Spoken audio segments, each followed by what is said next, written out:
We continue our Unit 2 notes today with some derivative rules. So the slope of the tangent line, or the instantaneous rate of change of a function, is this: the limit as h approaches 0 of f of x plus h minus f of x over h. We use this notation to identify the derivative, f prime of x, and there are some other notations that we also use. Sometimes you'll see dy dx, there's the f prime of x. Sometimes it's just f prime or y prime if your function's just written y equals, or you might see this d over dx or d dx of f of x. A differentiable function is one that is differentiable at every point in its domain. The derivative of a function f prime of x will not exist at points on the graph if there is a corner, like an absolute value, a cusp, where you have a vertical tangent, or some other discontinuity. And this picture down here, this has a jump discontinuity. It's not very familiar function, not something that you've seen maybe in high school, but it's this guy, the absolute value of x over x.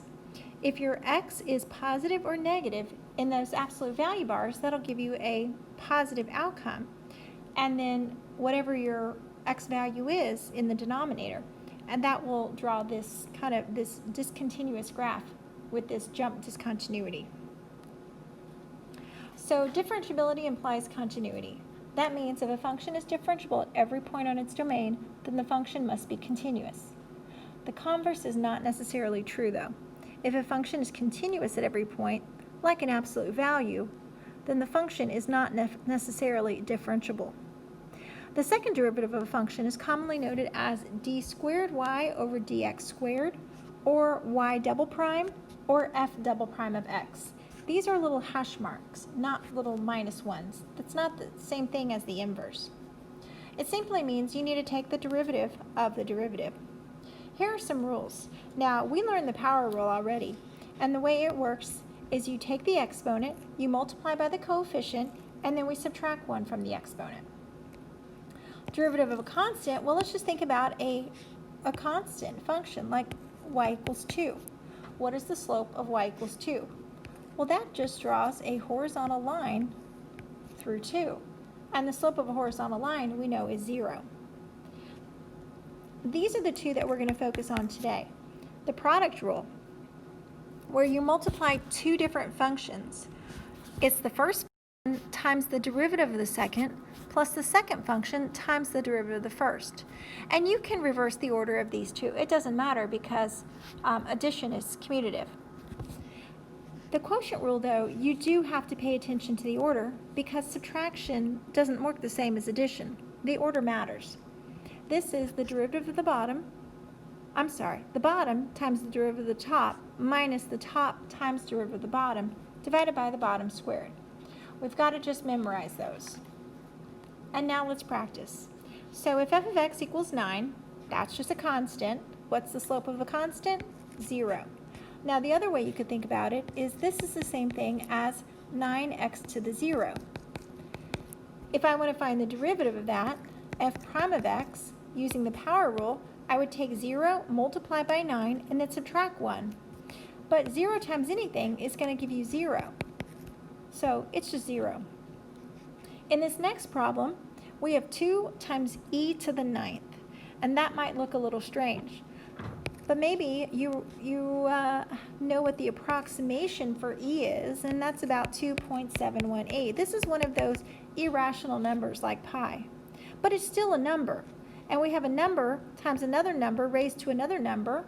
Well, this is just all a constant, and the slope is 0. All right, now let's play with this next one. This is just x cubed, and let's just apply the power rule. So the power rule states that we're going to take the exponent, multiply by the coefficient in front. In this case, our coefficient's just 1, so that would just be 3 times 1, or 3, and then we subtract 1 from the exponent. So that's just going to be 3x squared.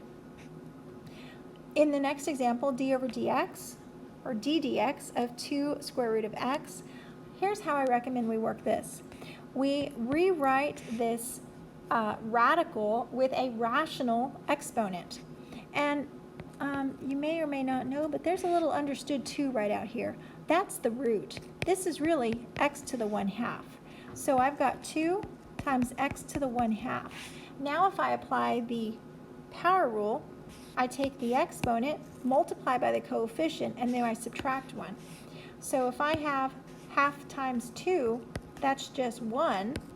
And then if I subtract 1 from 1/2, so 1/2 minus 2/2 is negative 1/2. Now you could totally leave your answer like this. Or we could simplify it a little bit. We could move the x to the denominator, reciprocate it, and write it with a positive exponent. Or we could even rewrite it 1 over the square root of x. Any of these 3 are acceptable. I would have probably stopped here on a free response, but you need to know, you need to be able to recognize the different forms if it's a multiple choice. All right, here's one that we can work in 3 different ways.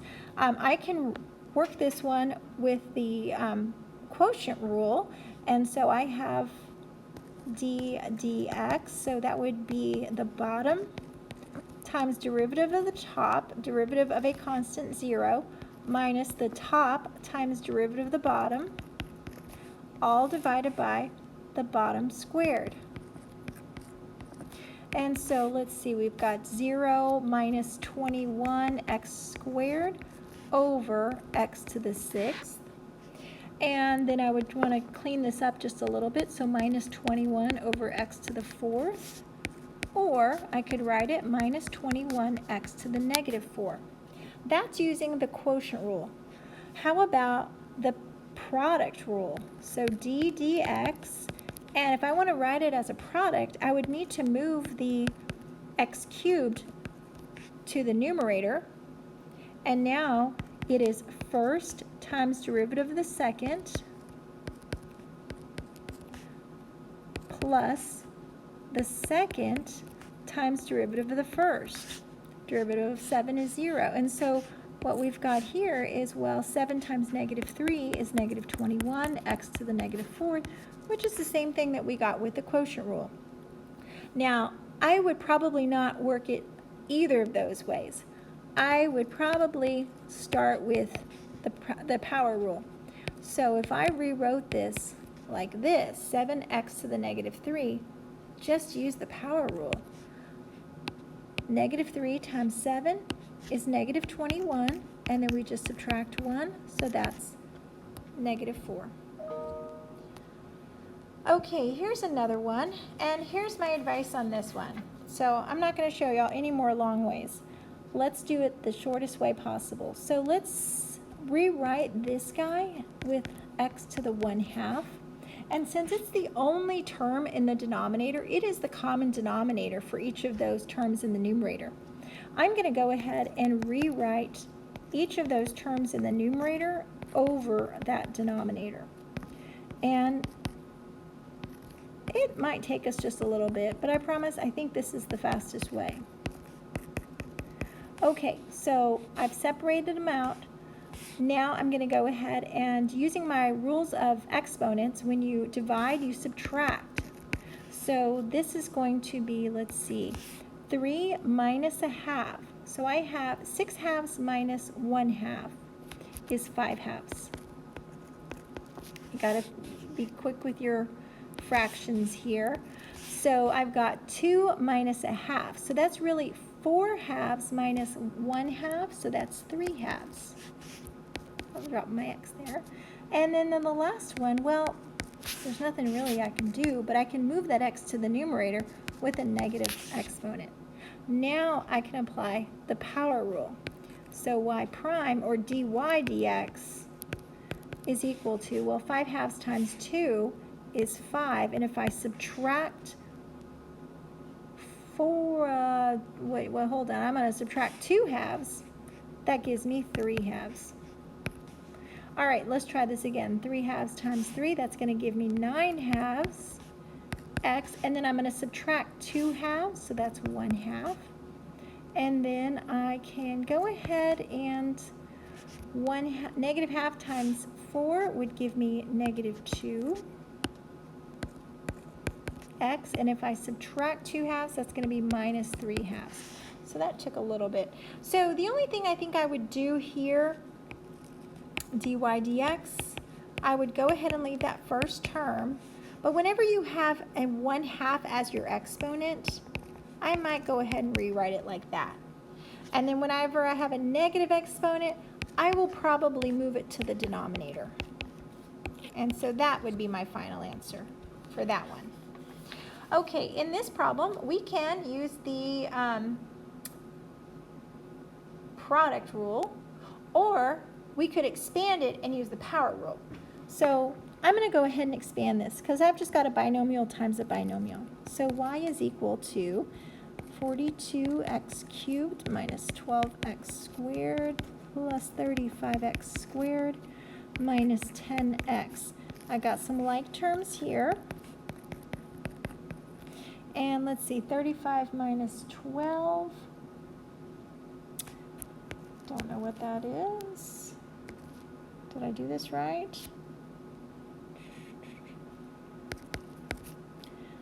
23.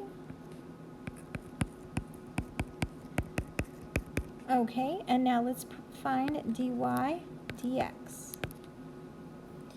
Using the power rule, 3 times 42, doing a little scratch work today, 126, x squared.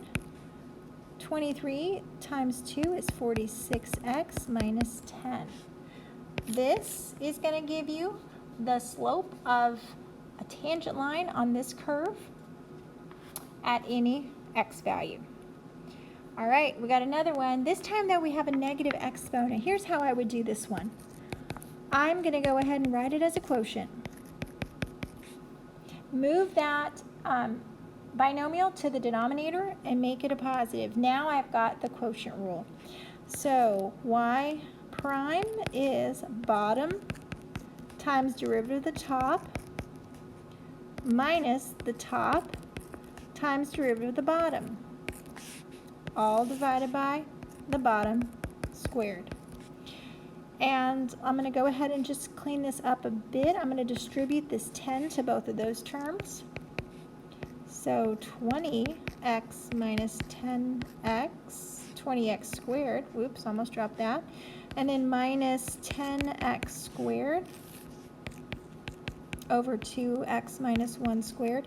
I've got some like terms in my numerator, so I'll just clean those up a bit. 10x squared minus 10x over 2x minus 1 squared.